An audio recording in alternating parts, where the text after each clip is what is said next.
Hey guys, welcome to D&D Thursday. Today our topic is going to be big changes.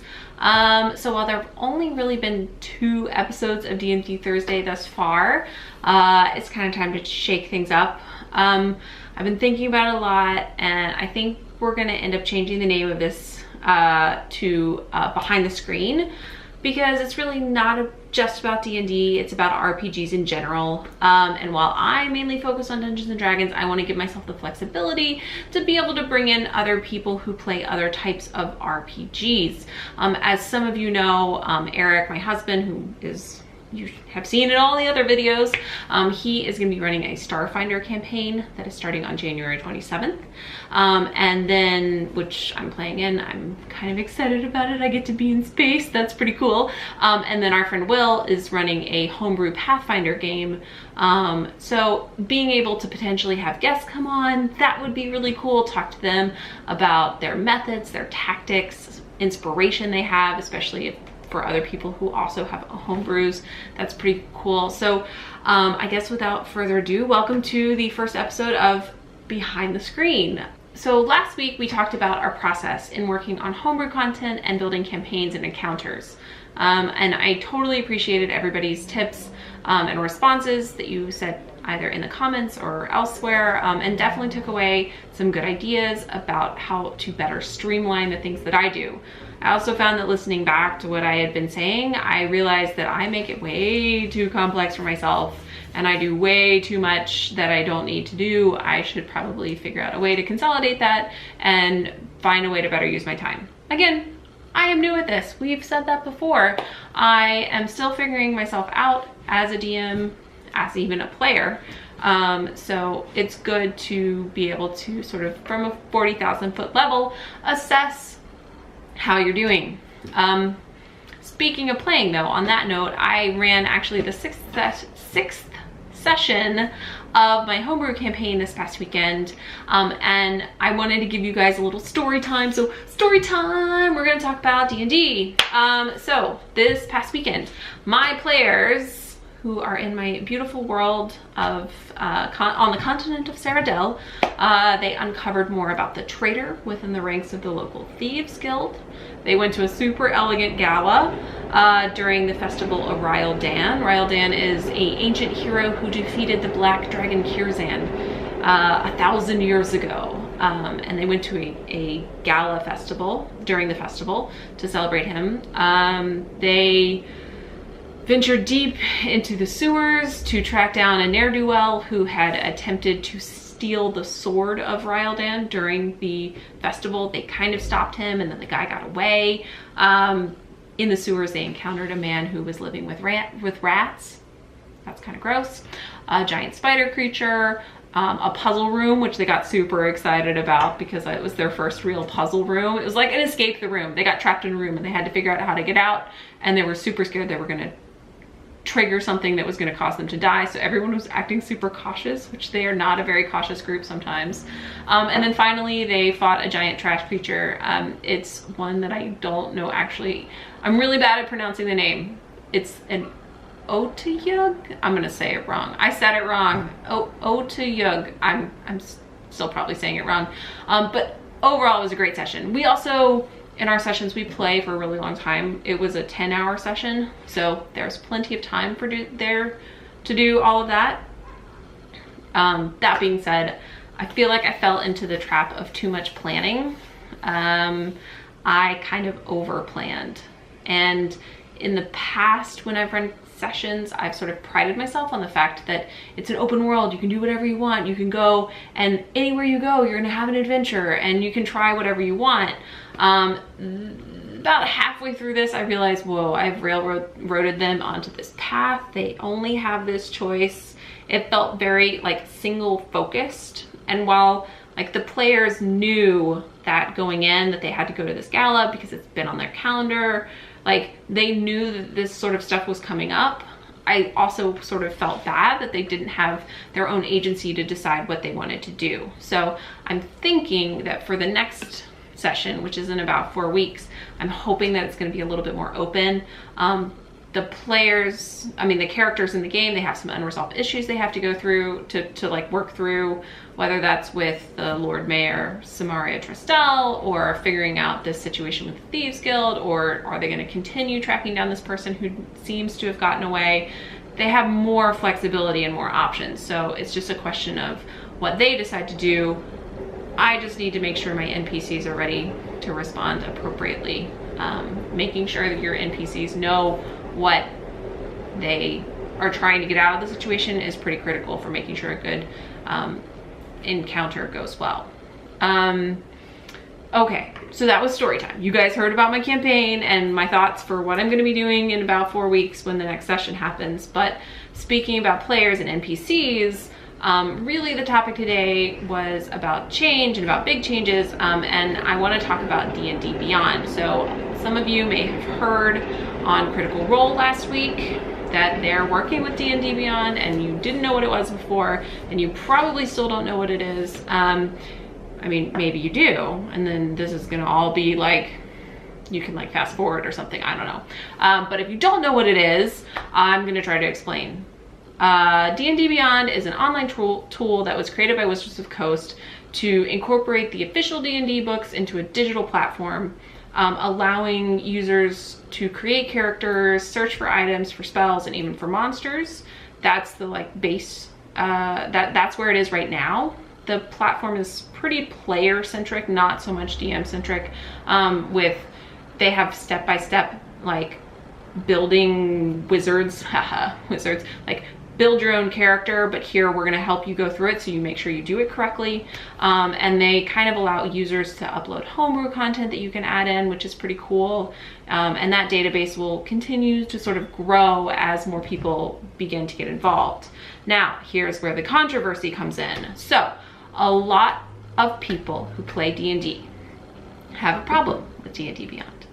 The reason being is that while you can create a very, very, very, very, very, very basic first level character using their free version, you, however, you don't have access to anything that wasn't already available through the SRD or the open system reference document that they have. This is what's available to you when you look on Roll20 or on the Hypertext SRD. It's these online resources that have had access to this information because it's available to the public. Now, their copyrighted information on D&D Beyond, you have to pay for it. So the problem is that if you already own a player's handbook, you have to buy another one. You have to buy a digital copy version. The SRD doesn't have advanced archetypes. So like in the case of a rogue, the SRD only lists thief. Now, you don't get to archetypes in rogues until like level 3, but at the same time, you don't have any additional races that were provided in Volo's guide. Like, you're not going to have any Asimars or Tabaxis. Instead, you're just stuck with the base races. Fine, not great if you're trying to not only build a character, but then level that character through. Because the free version is so limited, they kind of force you to have to purchase digital copies of the D&D books.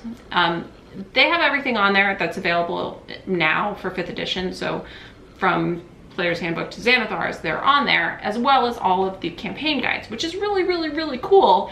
And they, instead of being at the standard MSRP, which is like $50 a book, they're at the Amazon price, which is like $30 a book. Still, if you already own the physical copy, you're now looking at shelling out another $30 to get the digital copy just so that you can make some character sheets. So there are a lot of people who are unhappy that this is how Wizards has decided to put forth this product. Now, again, their goal is to make money.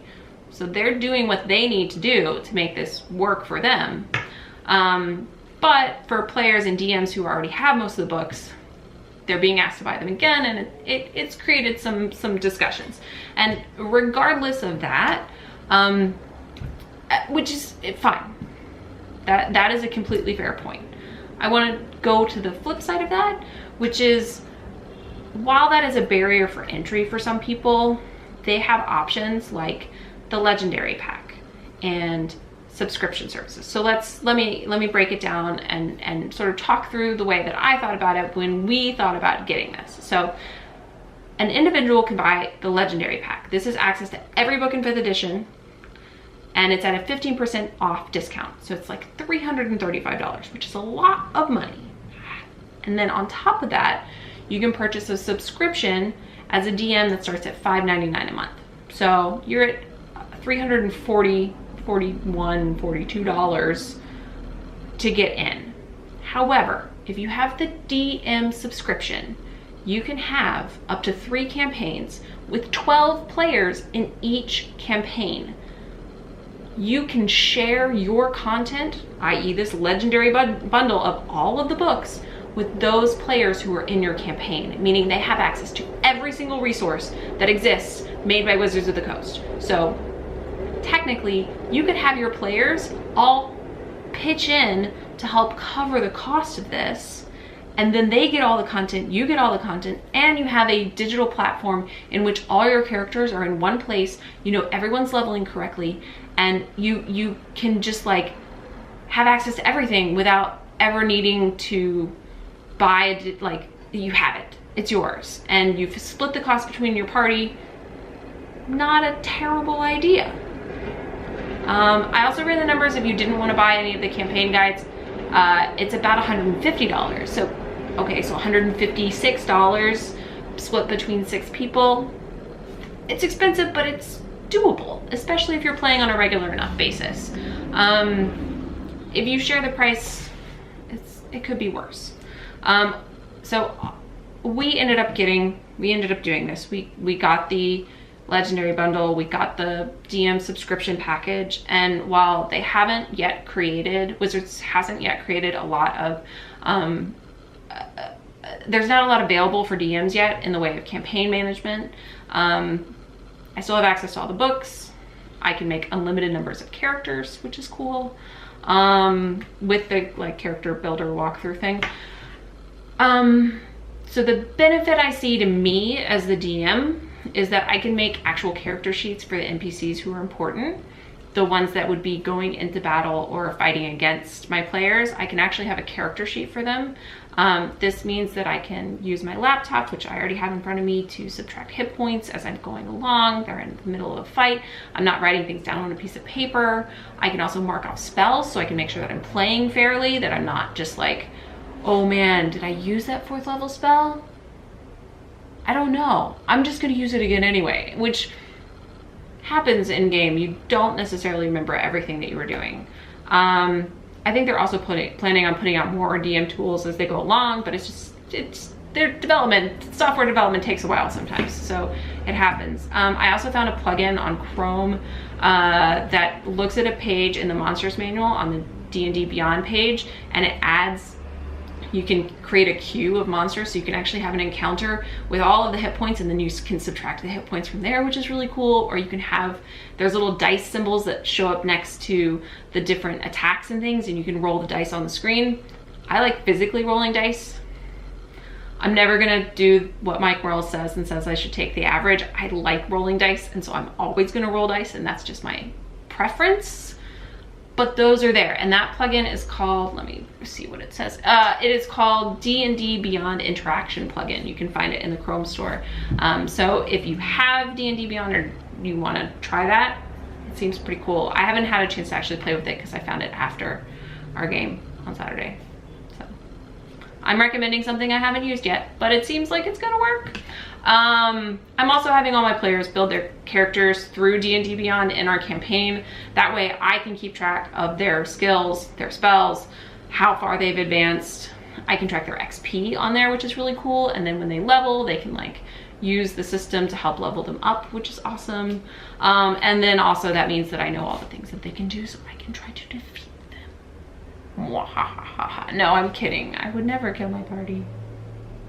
You never know. And then finally, I'm not managing multiple books in my hands. So this past weekend, at one point I had Bolo's Guide, the Monster Manual, and the Player's Handbook all in my hand at the same time, and I was trying to flip between pages and roll dice and be like, okay, it's your initiative turn, and oh shit, I'm up next. what am I, what's the HP on that character? Oh, and then I'm like taking notes, and it was a mess. And instead I can have tabs up on my computer and I can just be like, boop, boop, boop, boop, done. And I'm not having to try to physically manage multiple things at the same time. Finally, very soon, obviously this is a new thing for us, this whole D&D Beyond thing, but I'm gonna be making a video walking through D&D Beyond, because when we were doing research for it, there wasn't a lot out there. I was actually kind of shocked because people love making videos. But when we were kind of investigating and deliberating whether or not this was gonna be a good purchase, I didn't find that much out there. So definitely in the next few weeks, there'll be some videos that I'm gonna post sort of walking through what the full package with everything unlocked looks like on D&D Beyond, because I think that's gonna be useful and it's gonna make people go, oh, that actually is pretty cool. I kind of like that. I might wanna try that. So hopefully that will help somebody, but I need a little bit of time to get some things built out and figure out, and we'll go through some character building, we'll go through some like, just show you what the campaign side looks like. It'll look good, it'll be good, but look for that soon. But if you have any questions in the meantime about D&D Beyond, about the campaign, about basically anything RPG, D&D related, anything, feel free to write them in the comments below. Are there systems, programs, things that you've found helpful to manage your character sheets, or if you're a DM to help manage your players, or for managing monsters? I love hearing what other people use. And then finally, what's your biggest annoyance when you're playing? So for me, it's trying to manage multiple sheets of paper at the same time, or multiple books at the same time, and not feeling like I have everything at my fingertips. That's frustrating for me, because I know what I'm doing in my head, but I don't have all of the stats in my head. I don't have like every single little detail, and so I'm having to refer back. So hopefully this will solve that for me. But what's your biggest annoyance? What's the thing that really like grinds your gears and you wish you had an answer for? Because who knows, maybe somebody else has found that answer. So obviously this went a little long, I'm sorry about that. Obviously there's always more to talk about, more adventures to be had, but until then, thank you so much for watching. Don't forget to like, subscribe, share. If you like what you're seeing, please take the time and share us with a friend who also likes this, so that we can continue to make amazing content. But until then, let's get ready for the next adventure. Bye guys.